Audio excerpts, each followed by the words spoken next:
예.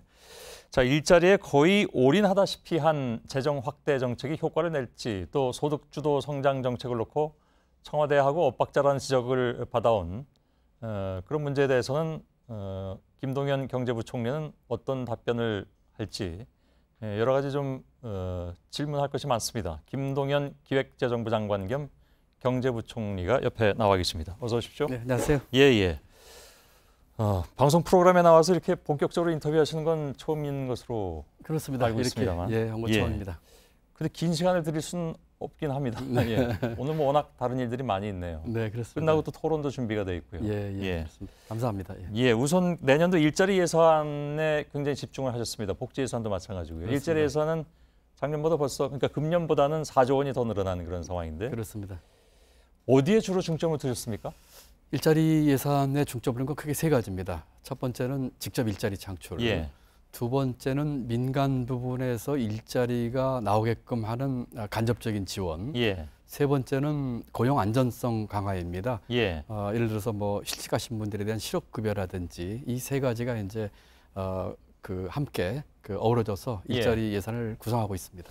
그 직접 일자리가 늘 좀 논란이 되는데, 왜냐하면 뭐 아시는 것처럼 직접 일자리는 자칫 잠시 일자리로 생각하는, 또 실제로 그런 경우도 있고, 그래서 돈만 쏟아붓고 결국은 큰 효과는, 장기적인 효과는 못 보는 것이 아니냐 하는 것이거든요. 조금 거기에는 오해가 있는 것 같고요. 우리 앵커님 말씀하신 그런 얘기도 있습니다만은 저희가 직접 일자리 예산이 내는데 3조 8천억입니다. 그 예산의 대부분은 이 고용 취약계층, 노인, 여성, 장애우 분들에 대한 일자리입니다. 그래서 사실은 그게 복지 예산하고 좀 같은 성격이긴 하죠. 그렇습니다. 비슷한 성격이긴 합니다만 일자리에 중점을 둔 것이지요. 노인 일자리 같으면 예를 들어서 지금 노인 빈곤율도 높은 데다가 이런 분들이 소득 분배에 큰 영향을 미치고 있거든요. 그래서 노인 일자리를 많이 만들어서 일하게 하고, 또 여성분들 같은 경우는 이제 경력 단절 여성이라든지 또 장애우 일자리 이런 것들이 그러니까 고용 취약계층이 이제 주로 대상입니다.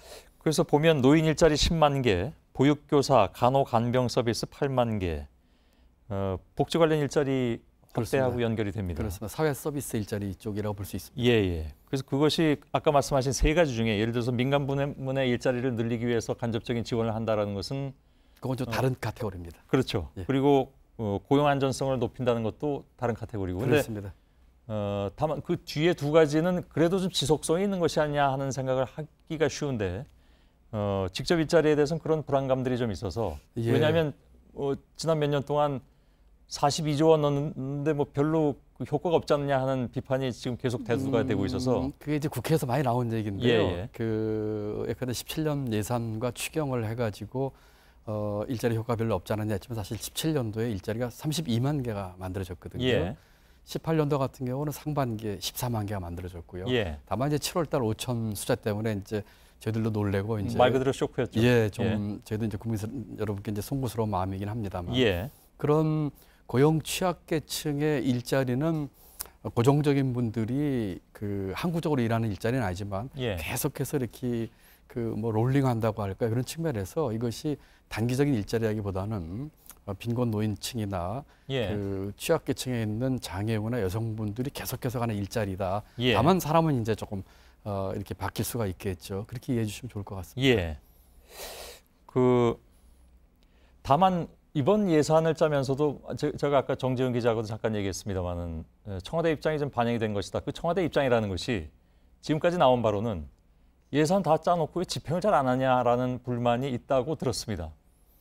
그래서 만일에 예산을 실제로 다 짜놨는데 집행률이 떨어진다면 처음부터 그 예산을 촘촘하게 짜지 않았다는 얘기가 되는 것이고, 또 그게 아니라면 왜 그러면 집행을 하지 않았느냐라는 불만으로 이어지는 것이고, 그건 어떻게 할까요? 지금 예산을 늘려놨지만 이게 효과적으로 잘 들어갈 수 있느냐 하는 문제가 남기 때문에 드리는 질문이거든요. 네, 청와대하고의 소통 문제는 뭐 늘 하는 거고요. 해년마다 예산 편성하면서 저희가 대통령께도 여러 차례 보고를 드린 과정에서 서로 입장을 제가 보고 드리고, 또 청와대 입장을 대통령 말씀 듣고 하기 때문에 특별히 금년이라고 뭐 더 특별하게 했다는 것은 아니고요.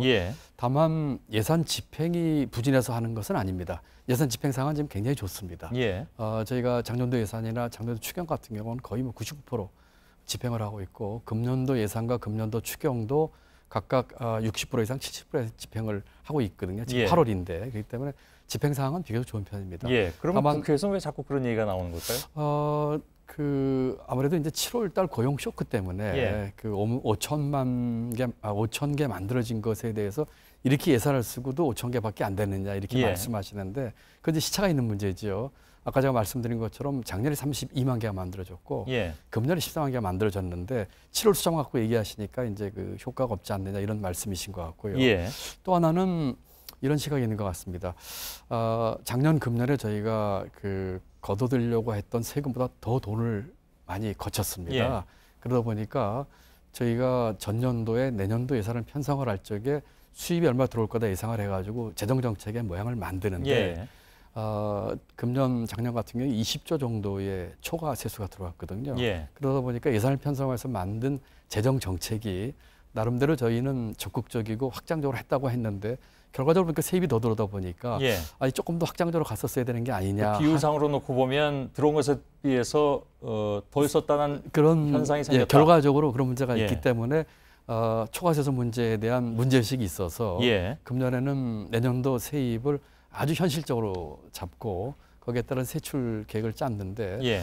작년, 금년 이렇게 그 초과세수가 들어오게 된 그 근본적인 원인 중에 하나가 12에서부터 15년까지는 저희가 세수 결손이 났습니다. 예. 다시 말씀드리면 세입에서 짠 것보다 돈이 덜 들어왔어요. 적자였다는 얘기죠. 적자입니다. 예. 세입 적자죠. 그러다 보니까 이제 조금 보수적으로 이렇게 잡는 그런 걸 하다 보니까 금년과 작년에 결과적으로 예산을 다 집행을 하고 예. 세입 들어온 걸 보니까 돈이 더 들어온 걸 보니까 정부 쪽에 세입이 그만큼 더 들어왔다는 얘기는 민간 쪽에 있는 재원을 정부가 흡수했다는 얘기입니다. 예. 이것을 다시 민간에 보내면서 훨씬 승수 효과 높은 사업에 쓸 수 있는 것들을 애초부터 잘 짰더라면 할 수 있었는데 예. 그런 점에서 좀 반성이 되지 않겠냐 알겠습니다. 하는 측면입니다. 지금 그 얘기는 재정 건전성하고 연결이 되는 문제인데요. 그러니까 이렇게 대폭 크게 늘려서 예산을 짰을 경우에 그게 이제 재정이 견뎌낼 수 있느냐 하는 그렇습니다. 문제인데 그 부분에 있어서는 지금 그 김동연 부총리께서 직접 표를 만들어서 가져오신 게 있다고 들었는데. 예, 저희가 뭐 그래프도 있고 한데요. 예. 저희가 9.7%라고 하는 아까 앵커님께서 말씀하신 경제 위기 이후에 이제 최고의 높은 지출 증가율을 보였는데 예. 예산 편성을 하면서 가장 고민한 것이 두 가지입니다. 하나는 늘어난 것보다 더 중요한 건 이 내용을 어떻게 알찬 걸로 채우냐는 이제 예산 사업의 질에 관한 것이고요. 예. 두 번째가 지금 질문하신 그 재정 건전성 문제입니다. 짧게 말씀드리면 저희가 확대 재정을 썼습니다만은 중기적으로 재정의 지속 가능성과 건전성은 유지하는 범위 내에서 했다. 이렇게 말씀드릴 수 있습니다. 만일에 이건 뭐 예상이긴 하지만 네. 경기가 계속 안 좋아지고 흔히 이제 경제 위기라고 얘기하니까요. 불경기가 계속되고 하면 세수가 덜 거칠 가능성은 없습니까? 물론 지금까지는 잘 거쳤다고 하지만 네. 초과로 거쳤다고는 하지만 그것이 줄어들게 되면 그것을 전제로 해서 짜놓은 예산이 굉장히 타격을 받게 될 것이기 때문에 그럴 가능성은 없다고 보십니까? 내년도에 세입은 저희가 보기에 비교적 양호할 것으로 봅니다. 예. 그 세입 예측하는 데 있어서는 경기와 또 예컨대 이제 법인세, 소득세, 부가세가 주요 세목인데요. 저희가 그 여러 가지를 짚어봤을 때 내년도 세수는 비교적 양호할 겁니다. 예. 다만 후년도 이후는 내년도 경기라든지 조금 좌우가 될 가능성이 크기 때문에 예. 후년도 이후의 세입은 저희가 내년도에 조금 좀 봐야 될 것 같습니다. 예. 내년도까지는 적어도 제가 볼 적에는 계획하고 있는 세수 충당에는 문제가 없어 보이고요. 말씀하신 그 재정 건전성 문제도 예를 들면은 저희가 재정 수지를 보는 게 가장 중요한데 예. 금년도에 저희가 재정 수지를 마이너스 1.6% 정도 GDP에 보고 있는데 내년도에 마이너스 1.8% 정도 될 것 같고요. 국가 채무 비율이라고 있습니다. 전체 우리 GDP 중에 우리 빚이 얼마인지를 보는데 금년도에 저희가 38에서 39% 정도 보고 있는데 굉장히 양호한 숫자입니다. OECD 평균에 비해서. 그렇습니다. OECD 평균이 110%가 넘거든요. 예. 내년도에도 이와 같은 재정 건전성 문제는 지금 금년도 수준에서 크게 초과하지 않을 것이고요. 알겠습니다. 더 중요하게는 이제 그 한 5년 정도 예. 중기를 봤을 적에도 저희가 생각하는 중기 지속 가능성 범위 내에서 충분히 관리 가능하다 이렇게 보고 있습니다. 많은 분들이 궁금해하시는 부분을 좀 질문을 드리겠습니다. 최저임금 같은 경우에 내년에 최저임금을 결정할 때 후년께 되겠죠. 굉장히 큰 논란이 있을 것 같습니다. 네. 올해 이런 학습 효과가 있기 때문에 네. 내년도에 그 최저임금 인상률도 원래 계획했던 대로 갑니까? 아니면 하향 조정할 수 있습니까? 그 부분은 뭐 굉장히 민감한 부분이고 예. 또 제가 답변 드리는 곤란한 질문이기도 합니다. 왜냐하면 최저임금위원회라고 하는 그렇죠. 결정기구가 있기 때문에 경제를 운영하는 제 입장에서의 의견을 말씀드린다면 예.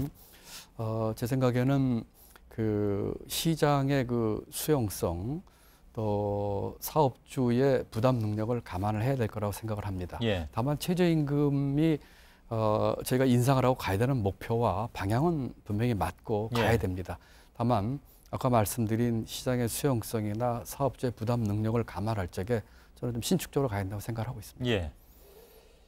신축적으로 가야 된다고 말씀하시면 당초 계획보다 상황에 따라서는 인상폭이 더 줄어들 수도 있다. 이렇게 다 해석을 합니다. 그렇게 말씀하시면. 그게 예. 이제 그 여러 가지 이제 사회적 합의라든지 예. 노측, 사측 또 우리 국민들 정서 이런 걸 봐야 되겠지만 예.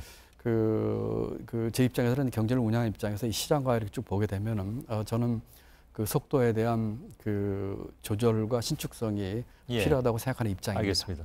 물론 이것은 최저임금위원회에서 최종적으로 결정을 하겠습니다만, 그렇습니다. 경제부총리의 생각이 또 상당 부분 사람들한테는 중시되기도 하니까요. 최저임금위원회는 독립적으로 결정하는 기구고요. 저희가 그 이런저런 여러 가지 의견을 뭐 개진할 기회는 있습니다. 뭐 어차피 예. 독립적인 기구이긴 합니다만 제 입장에서는 시장과 이 경제 운영에 대한 말씀을 이제 드리는 거라고 이렇게 이해해 주시면 좋겠습니다. 근데 아시는 것처럼 청와대는 좀 생각이 다를 수도 있습니다. 왜냐하면 최저임금이라는 것은 여러 가지 소득주도 성장의 정책의 일부일 뿐이지, 그리고 실제로 또 효과가 나타나고 있다고 오늘 청와대 쪽에서는 얘기를 했기 때문에 그걸 신축적으로 운영한다고 말씀하심으로써 인상폭이 예정 계획보다 줄어들 수 있다는 것에 대해서는 청와대가 반대할 수도 있지 않습니까? 그 문제는 저희가 대놓고 이런 얘기를 토론하기는 어렵지만 예. 청와대나 또 당하고도 이런 문제에 대해서 긴밀하게 서로 협의를 하고 있는 주제입니다. 예. 그리고 그 바깥에서 보시는 것보다는 여러 가지 시장 상황이나 또 시장의 수용도나 이런 걸 감안을 해서 예. 내부적으로 그 많은 얘기들을 나누고 있고요. 물론 이제 여러 가지 얘기하는 주제 중에 하나이긴 합니다만 예. 제 생각에는 그 서로 흉금을 터놓고 이런 예. 문제에 대해서 여러 가지 입장을 그 말씀은 이른바 엇박자설에 대한 반론이시죠? 반론이라기보다는 그 엇박자에 대해서는 이렇습니다. 경제장관회의를 하게 되면은 제가 이제 경제장관회의를 주재하고 있는데 예. 저를 포함해서 18분이 오십니다. 장관과 청장 일부가 오시는데 그 회의라면은 그분들 중에서도 그 이견이 많으세요. 그러시겠죠. 그러면 거기서 이제 치열한 토론을 하고 예. 대신에 이제 그 회의에서 결정이 되면은 그걸 이제 원보이스로 그냥 냅니다. 오늘 오전에 국무회의가 있었습니다. 예. 우리 앵커님 아시는 것처럼 오늘 이제 예산안과 세제 개편안을 그래서 의결했는데 그 회의에서도 몇몇 장관님들이 제게 다른 의견을 냈습니다. 예. 이렇게 내각과 경제장관들끼리도 서로 그 의견이 다른데 예. 청와대에 계신 분들이나 저하고도 그 의견이 다른 건 자연스러운 일이고요. 예. 오히려 생산적이고 건설적이라고 생각합니다. 근데 아까 말씀하시기를 그렇게 의견이 다르지만 결론은 한 가지 목소리를 낼 수밖에 없다. 그럼 왜냐하면 정책의 안정성이나 신뢰도 때문에 그런 거잖아요. 그렇습니다. 예. 근데 지속적으로 이제 아니라고는 하시지만 살짝이든 아니면 그보다 조금 크게든 특히 장하성 실장과의 입장에서는 두 분이 이 얘기가 사실 엇갈리게 나온 부분이 있습니다. 그건 뭐 어제까지도 그런 상황이었으니까. 그래서 그것이 시민들이 보기에는 이게 뭐지? 이 정책은 어떻게 믿어야 되는 거지라는 생각을 가질 수 있기 때문에 뭐 언론도 당연히 관심을 가진 거겠죠. 이제 예를 들면 이런 거죠. 예. 그 정책실장과 저와도 대화를 많이 나누고 있고 예. 오늘도 뉴스에 보니까 내일 만난다고 하는 게 뉴스가 나왔더라고요. 예. 그래서 왜 우리들이 만나는 게 뉴스가 될까 이런 정도로 예. 왜냐하면 그보다 훨씬 자주 만나고 뭐 늘 통화하고 이러고 있거든요. 예. 그 최저임금 문제 같은 경우는 이미 결정된 정책입니다. 예. 결정된 과정에서 어떤 일이 있었고 어떤 토론이 있었는지에 대해서는 여러 가지 치열한 토론이 있었습니다. 예. 그것은 불가역적으로 결정된 결정입니다. 이제 할 일은 이 문제를 어떻게 우리 시장에서 잘 정착되게 하고 예. 정책의 목표를 내게 하고 또 이런 문제로 고통을 받으시는 분들이 있으면 어떻게 이분들을 조금 덜 예. 이 고통을 받고 지원해 줄 수 있고 하는 그런 문제들이거든요. 예를 들어서 국회에 나와서 답변한다든지 또 기자들 앞에서 얘기를 해야 될 때가 있을 적에 그와 같이 결정될 때까지 치열한 토론을 거쳤지만 서로가 예. 얘기하는 과정에서 다소 나올 수 있는 표현을 가지고 근데 자꾸 이걸 엇박자리게 얘기를 하게 되면은 저희가 좀 이 국정 운영에는 크게 도움이 안 되는 것 같아서 사실은 그 질문은 그냥 한 번만 하고 넘어가려고 했는데 네. 오늘 김동연 부총리께서 그 부분은 상당히 준비를 많이 하신 것 같습니다. 그렇지 않습니다. 그냥 있는 그대로. 네. 한 가지만 질문 더 드리겠습니다. 그러겠습니다. 52시간 근무제. 네. 저희 JTBC도 그걸 좀 시행하고 있습니다. 근데 이게 좀 수정안이 필요하다라는 말씀을 하셔서 어떻게 어느 부분을 어떤 방식으로 수정할 수 있다는 말씀이십니까? 지난번에 이제 얘기를 하는 중에 그동안 정부에서 한 정책 중에서도 제가 수정 또는 보완이 필요한 부분이 있으면 앞으로 해야 되겠다 했더니 국회에서 그럼 예를 들어서 어떤 걸 얘기하는 거냐 해서 제가 이렇게 말씀드렸습니다. 관계 부처와 또 국회 내에서의 협의와 사회적 합의가 필요로 하는 것이긴 하지만 제 생각엔 예를 들어서 근로시간 단축 문제에 있어서 탄력 근무 문제 같은 것은 한번 해볼 수 있지 않을까 하는 생각을 합니다. 예를 들면은 지금 탄력 근무를 할 수 있는 단위 기간이 3개월이거든요. 방송국이 이제 대표적인 경우에 하나고 또 업종 중에는 방송 중에서는 JTBC만 해당이 됩니다. 그렇습니까? 어떻게 하다 보니까 그렇게 됐습니다. 일을 제일 많이 하시니까 그런 것 같습니다. 그리고 업종별로 보면 계절성 업종이 있고. 오해하실까 봐 말씀드리는데 금년부터 시행하는 것이 JTBC 혼자입니다. 그렇군요. 내년부터 물론 다 적용되죠.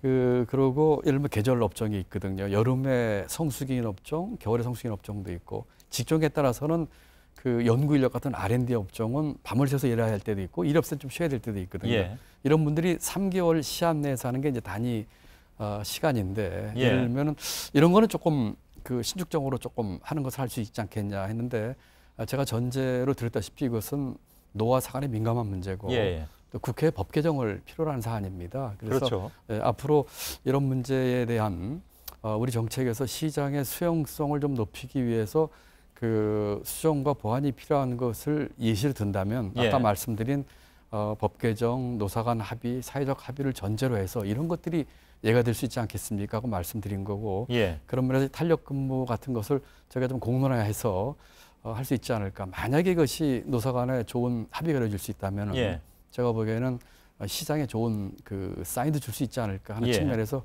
예를 들어 말씀드린 것입니다. 알겠습니다. 저희들이 조금 있다가 뉴스 끝나고 이제 국회 교섭단체 원내대표들이 나와서 토론을 하기 때문에 지금 말씀하신 내용 가지고 역시 토론을 할 수 있을 것 같습니다. 알겠습니다. 오늘 여기까지만 좀 듣겠습니다. 김동연 경제부총리였습니다. 고맙습니다. 감사합니다.